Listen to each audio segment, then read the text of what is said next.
अस्सलामुअलैकुम। बारिश बरसाने वाला नया सिस्टम दाखिल, तेज हवाएं चलने लगी। पूरा हफ्ता कहां कहां बारिशें और कहां बर्फबारी होगी, तफसीली रिपोर्ट जारी। क्या आप हालात हाजरा से आगाही हासिल करना चाहते हैं? खबर के पीछे छुपे असल हकाइक जानना चाहते हैं? तो अभी सब्सक्राइब कीजिए जिलमिल पाकिस्तान को और साथ ही घंटी के निशान पर क्लिक कर दें। आपको बताते चलें कि कराची में सर्दी का एक और ताकतवर स्पेल आ रहा है। 22 और 23 जनवरी को दर्जा हरारत सिंगल डिजिट में जा सकता है।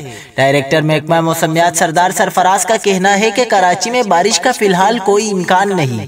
शुमाल मगरिबी बलोचिस्तान में एक मरतबा फिर बारिश और बर्फबारी का सिलसिला शुरू।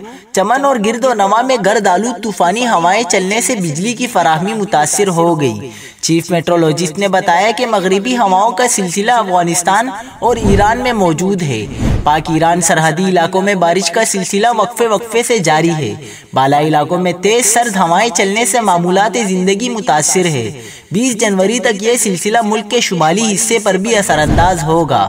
22 जनवरी को मगरिबी हवाएं बलोचिस्तान और जुनूबी पंजाब निकल जाएंगी, जिससे कराची में सर्दी की शिद्दत में इजाफा हो सकता है और जनवरी के इख्तिताम तक शहर में सर्दी रहेगी।